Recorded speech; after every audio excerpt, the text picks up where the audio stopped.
Hello everyone, I am Dr. Mahima Upadhyay. I am gynecologist and infertility specialist. आज के इस video में मैं आपको ओव्यूलेशन इंडक्शन को समझने में हेल्प करूंगी।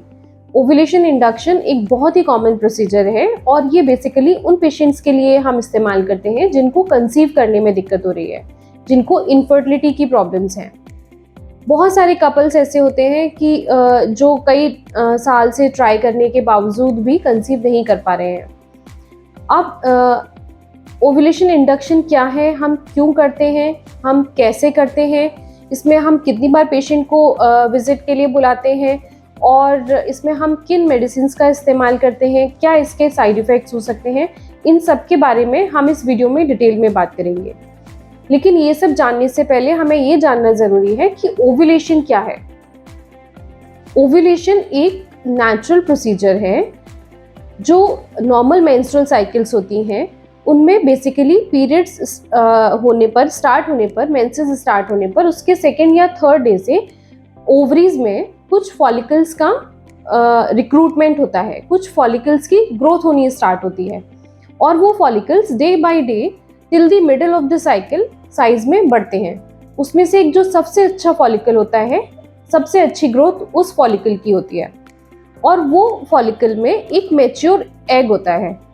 जब वो एक पर्टिकुलर साइज को अटेन कर लेता है तब वो फॉलिकल रप्चर होता है और उसमें से एग रिलीज होता है।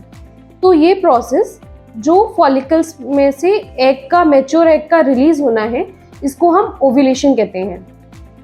जिनकी साइकिल्स फिक्स्ड हैं, जिनकी रेगुलर साइकिल्स हैं, उसमें मोस्टली ये मिड साइकिल में होता है, साइकिल के 14th या 15th डे पर। और ये जो स्टेप है मेंस्ट्रुअल साइकिल का, ये जो ओव्यूलेशन वाला स्टेप है, ये कपल को कंसीव कराने के लिए सबसे ज़्यादा इम्पॉर्टेंट है। जब भी हम नेचुरल साइकिल में कंसीव करने के लिए पेशेंट को बताते हैं तो उसमें ये वाले जो इम्पॉर्टेंट डेज हैं जिसमें एग रिलीज होता है, उसमें हम पेशेंट को टाइम्ड इंटरकोर्स बताते हैं। अब ओव्यूलेशन इंडक्शन क्या है और इसकी हमें क्यों ज़रूरत होती है।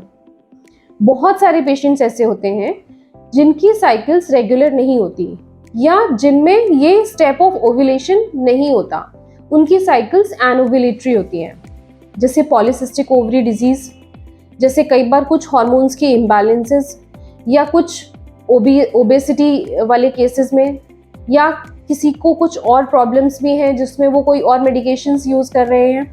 इस तरह की कई सारी प्रॉब्लम्स में साइकिल्स एनोव्यूलेटरी हो जाती हैं और उसमें ये मिड साइकिल में जो एग रिलीज वाला स्टेप है वो नहीं होता। इस तरह के पेशेंट्स को कंसीव करने में प्रॉब्लम्स होती हैं।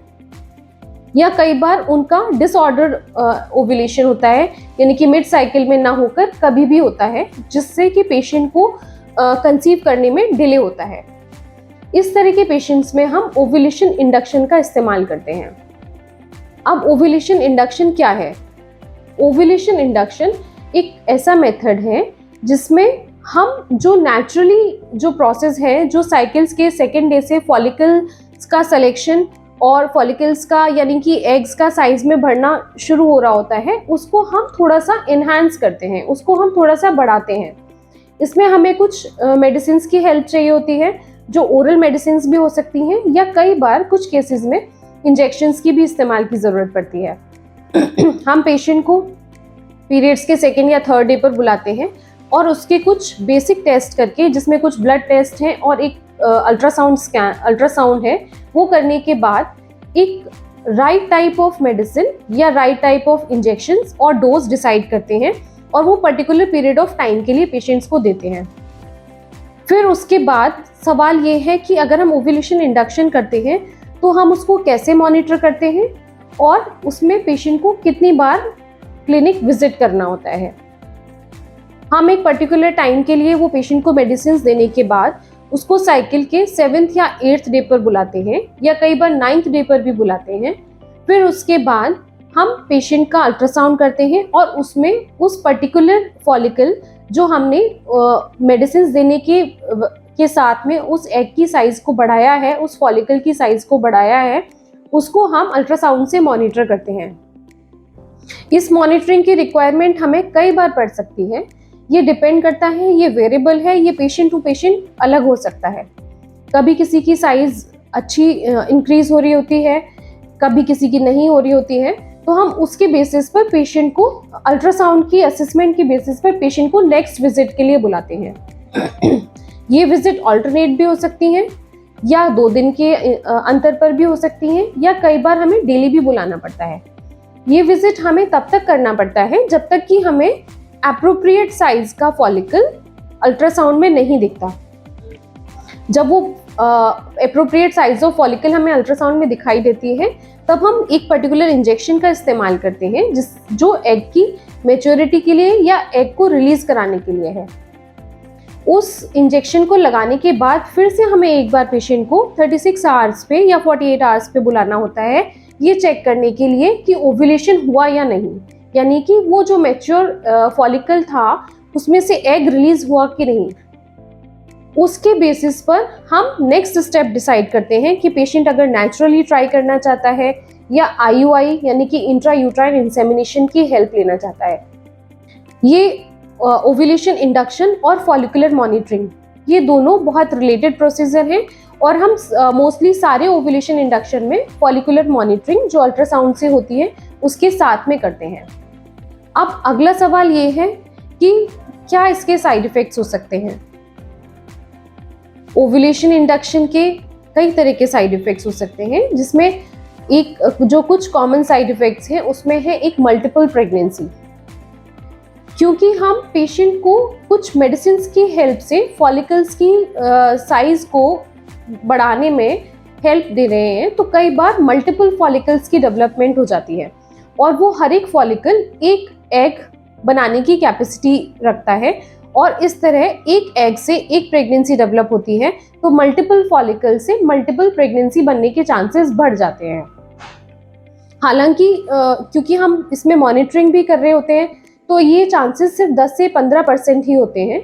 अगर हमें लगता है कि ज़्यादा फॉलिकल्स डेवलप हो रहे हैं, तो हम कई बार उस साइकिल को पेशेंट के हित में कैंसिल भी कर देते हैं। ओव्यूलेशन इंडक्शन का एक और साइड इफेक्ट हो सकता है जिसको हम OHSS या ओवेरियन हाइपरस्टिमुलेशन सिंड्रोम कहते हैं। ओवेरियन हाइपरस्टिमुलेशन सिंड्रोम में कई बार कुछ सीरियस कंडीशंस हो सकती हैं। इसमें पेशेंट को सीवियर पेन, ब्लोटिंग या एक्सेसिव वॉमिटिंग, नोजिया, इस तरह की कंप्लेंट्स हो सकती हैं और इसमें हमें पेशेंट को क्लोजली मॉनिटर करने की रिक्वायरमेंट होती है और बहुत सीरियस कंडीशंस में कई बार हॉस्पिटल एडमिशन की भी ज़रूरत होती है। हालांकि OHSS इतना कॉमन प्रॉब्लम नहीं है, क्योंकि हम पेशेंट को ओव्यूलेशन इंडक्शन जब करते हैं तो अल्ट्रासाउंड से बहुत क्लोजली मॉनिटर कर रहे होते हैं और कभी भी हमें ऐसा रिस्क लगता है कि इस पेशेंट को OHSS होने के चांसेस हो सकते हैं, तो हम राइट टाइम पर इंटरवीन करते हैं। अब सवाल ये है कि ओव्यूलेशन इंडक्शन का सक्सेस रेट कैसा है। ओव्यूलेशन इंडक्शन को हम मोस्टली उन पेशेंट्स में इस्तेमाल करते हैं, उन कपल्स में इस्तेमाल करते हैं जिनमें इनफर्टिलिटी के कोई और प्रॉब्लम्स नहीं है, जिनमें मेल पार्टनर बिल्कुल ठीक है, पेशेंट की ट्यूब्स एकदम हेल्दी है और उसका एंडोमेट्रियम यानी कि यूट्रस बिल्कुल ठीक है, सारी चीज़ें ठीक है। बस वहाँ पर एनोव्यूलेशन का मोस्टली प्रॉब्लम है, यानी कि पेशेंट की साइकिल्स रेगुलर नहीं है और उसको टाइमली ओव्यूलेशन नहीं हो रहा है। तो इस तरह के पेशेंट्स में ओव्यूलेशन इंडक्शन देने से मोस्टली पेशेंट्स 3 से 6 महीने में कंसीव कर लेते हैं। अगर वो नहीं कंसीव करते हैं तो हम उसमें कुछ एडिशनल मेथड्स का भी इस्तेमाल करते हैं, जिसमें एक इंट्रा यूट्राइन इंसेमिनेशन या IUI का प्रोसीजर है। तो बेसिकली ओव्यूलेशन इंडक्शन से 15 to 20% चांस कंसीव करने का बढ़ जाता है। सो मोस्टली ओव्यूलेशन इंडक्शन एक बहुत ही सिंपल और सेफ प्रोसीजर है, लेकिन इसमें पेशेंट को मल्टीपल टाइम्स OPD विजिट करना पड़ सकता है, मल्टीपल टाइम्स हॉस्पिटल आना पड़ सकता है और इसका सक्सेस रेट भी अच्छा है। और जो कपल्स जिनको एनोव्यूलेशन है, जिनकी साइकिल्स रेगुलर नहीं है, इस तरह के इनफर्टिलिटी वाले कपल्स में ओव्यूलेशन इंडक्शन के अच्छे रिजल्ट्स हैं। ओव्यूलेशन इंडक्शन से रिलेटेड आपको अगर कोई और क्वेरीज हैं या कुछ और आप अपने बारे में जान सकते हैं, तो आप हमें इनबॉक्स कर सकते हैं या आप हमारे क्लिनिक पे विजिट कर सकते हैं। Thank you.